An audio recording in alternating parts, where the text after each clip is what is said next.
Kuncinya itu di pola pikir kalian sendiri teman-teman. Obatnya itu di pola pikir kalian sendiri. Mulai saat ini kalian harus bangkit teman-teman. Besok kalian harus jalan-jalan pagi. Bayangkan alam yang indah, membayangkan keindahan alam. Di pagi hari menghirup udara segar, melihat pemandangan yang begitu indah, terus menikmati sinar matahari di pagi hari. Kalian harus bangkit teman-teman. Pertanyaan saya teman-teman, kalau kalian nggak mau bangkit, mau sampai kapan kalian hidup dalam kecemasan, ketakutan? Mau sampai kapan kalian hidup dalam gundah gulana, kegelisahan, menuruti rasa takut, menuruti rasa cemas? Mau sampai kapan teman-teman kalau nggak mau bangkit, menjaga 3P-nya, serta melakukan metode-metode yang saya sampaikan dengan pengalaman saya teman-teman. Makanya mulai saat ini teman-teman harus bangkit. Teman-teman harus bangkit melawan mental yang ecek-ecek itu, melawan rasa malas itu. Memang kebiasaan penderita asam lambung, GERD anxiety, psikosomatis disorder itu mudah malas banget. Saya ngalami teman-teman. Kalau nggak mau dipaksa, siapa lagi teman-teman yang bisa memaksa? Yang bisa memaksa itu kalian sendiri, diri kalian sendiri teman-teman. Makanya bangkit, ayo lakukan aktivitas seperti jalan-jalan pagi, setelah itu berjemur, setelah itu dialihkan, maksudnya disibukkan dengan main ke rumah tetangga, silaturahmi. Kayak jangan sering mengurung diri di dalam rumah, apalagi di dalam kamar. Jangan sampai melakukan sesuatu yang memperburuk anxiety. Apa saja? Satu, itu sering berdekatan atau sering bergabung atau bergaul dengan orang-orang toksik. Hindari orang-orang toksik teman-teman. Orang toksik itu tidak mau tahu apa yang kalian alami, apa yang kalian rasakan. Bahkan dikala kalian terpuruk, dia itu nggak mau tahu, bahkan mensupport pun tidak. Itu hindari orang-orang toksik. Itu hanya ingin menghambat kesembuhan kalian teman-teman.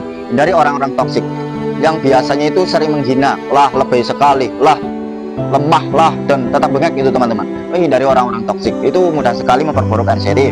Yang kedua, hindari overthinking. Jangan kebanyakan berpikir. Jangan kebanyakan mikir kemana-mana. Jangan mengait-ngaitkan sensasi kepada penyakit berat, penyakit kronis. Itu jangan terlalu overthinking. Jangan dibikin cemas terhadap sensasi. Berlatihlah masa bodoh amat, sama bisa mengalihkan dengan aktivitas yang menyenangkan teman-teman.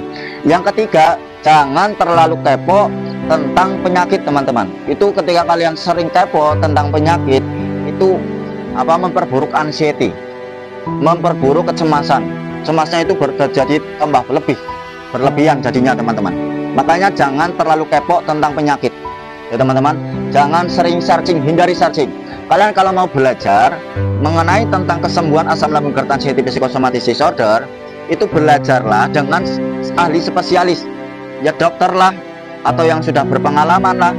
Kalau tidak, belajar melalui buku-buku yang tinggalannya orang dulu teman-teman, seperti Tabib Ibnu Sina sama Ar-Razi. Itu jangan terlalu searching ya teman-teman. Jangan sering searching, kepo terhadap penyakit. Perlu kalian ingat, sensasi itu ada, itu disebabkan pikiran-pikiran yang terlalu over, pikiran yang terlalu cemas, pikiran yang terlalu was-was, sehingga terjadinya sensasi itu muncul.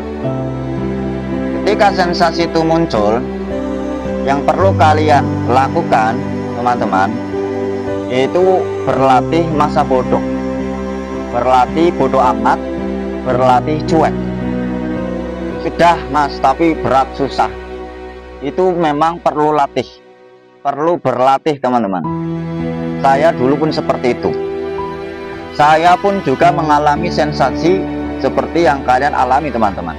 Liengan, mata buram, telinga berdenging, kepala piar-piaran kebas, keselesan, dada di bagian kiri sakit, dada di bagian kanan sakit, ulu hati sakit, nafas berat, semutan di area tangan, perut sakit bagian kiri kanan sampai ke pinggang, terus gampang ngos-ngosan, gampang capek, gampang lelah, jantung berdebar-debar seperti orang yang kena jantung, terus sama keringat dingin, kayak mau pingsan, bahkan kayak mau ketika kayak mau pingsan sama waktu dulu saya teman-teman, wah itu yang paling borok. Saya itu salah tingkah, saya itu kebingungan waktu itu. Saya ngalami teman-teman. Dan nyatanya apa teman-teman? nyatanya hal itu tidak menjadikan pingsan, cuma serasa mau pingsan teman-teman.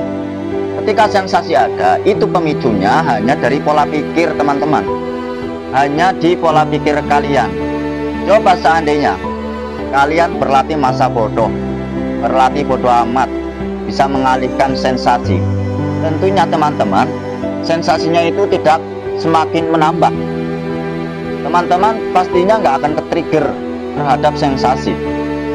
Tentunya teman-teman tidak akan merasakan cemas berterusan, tidak akan merasakan was-was, ketakutan, serta gundah gulana kalau seandainya teman-teman bisa mengolah pola pikir teman-teman. Terus waktu itu pun ketika sensasi horor itu datang, wah takut teman-teman.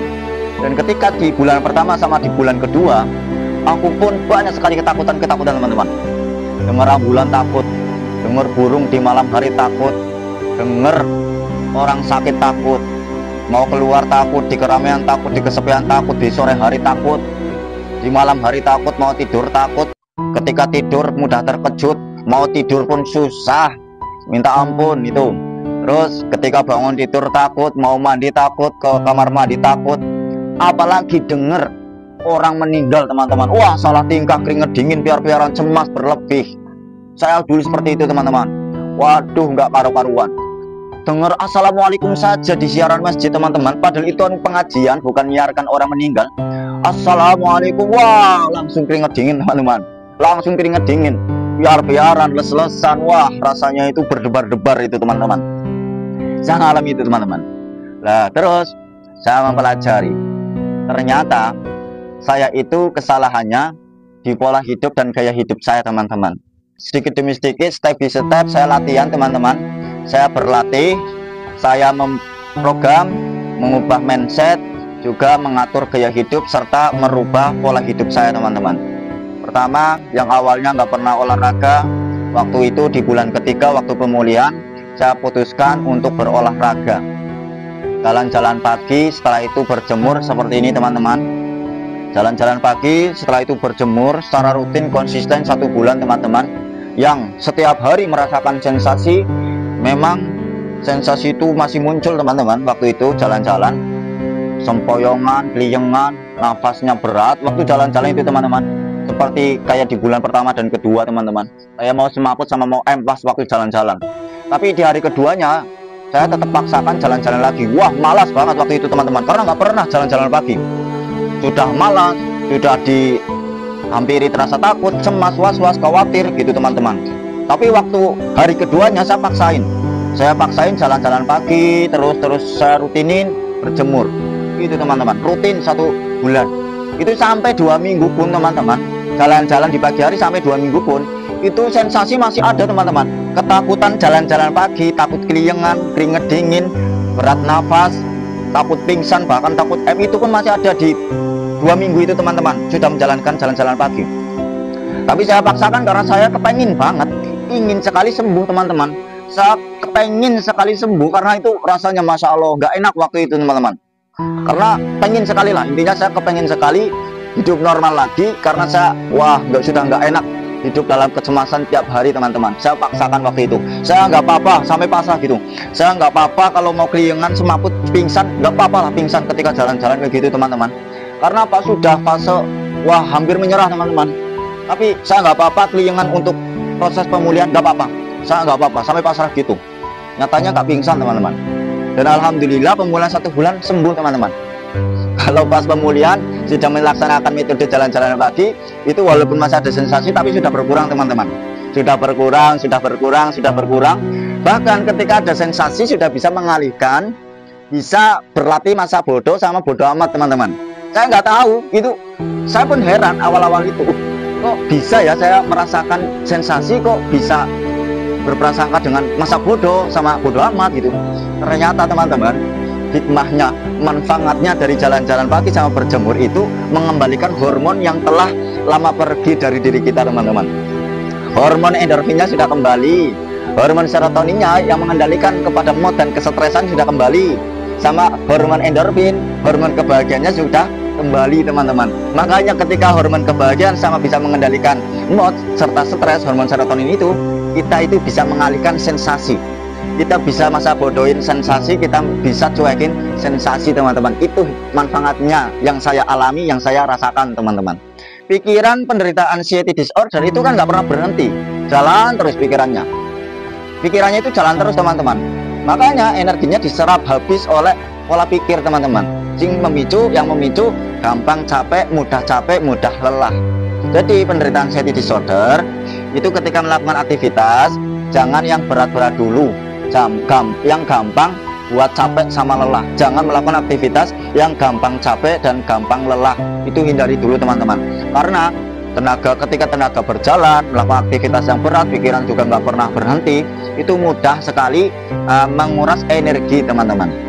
Begitu. Sama pola pikirnya, yang ketiga itu saya mengelola pola pikirnya agar tidak berlarut-larut dalam pikiran negatif, tidak mengait-ngaitkan sensasi, tidak memikirkan sesuatu yang nggak penting bagi saya teman-teman. Juga belajar menetralkan pola pikirnya, menyenangkan pola pikirnya dengan cara saya menikmati, saya sering main ke alam, saya berdamai dengan alam, saya menikmati indahnya alam, menikmati di pagi hari dengan hirupan udara yang segar, juga menikmati sinar matahari. Itu ternyata sangat membantu sekali pola pikir kita teman-teman. Kita berdamai dengan alam, sering melihat hijau-hijauan. Kalau nggak lihat hijau-hijauan ya sering melihat air yang mengalir seperti ke sungai yang mengalir, itu akan menetralkan pikiran teman-teman. Itu pengalaman saya sering melihat hijau-hijauan, sering melihat air yang mengalir, karena itu untuk menetralkan pikiran kita yang terlalu negatif, pikiran kita yang terlalu over, pikiran kita yang terlalu banyak teman-teman.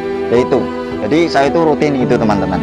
Kalian pasti bisa, kalian pasti sembuh teman-teman. Jangan ragu untuk sembuh, pasti sembuh. Terus perlakukanlah diri kalian seperti orang yang sehat, orang yang normal. Perlakukanlah diri kalian seperti orang sehat teman-teman. Sesungguhnya kalian itu adalah orang yang sehat. Hanya saja sensasi-sensasi itu yang mengacaukan mental kita, yang mengacaukan pola pikir kita. Dan perlu kalian ketahui teman-teman, tugas anxiety itu mengacaukan mental penderita asam lambung GERD anxiety psikosomatis disorder. Apa tugasnya? Apa tujuannya? Tujuannya anxiety agar kita nggak mau bangkit teman-teman. Maka mulai saat ini kalian jangan mau terkecoh dengan permainan anxiety, jangan mau terpuruk akan bisikan dari anxiety teman-teman.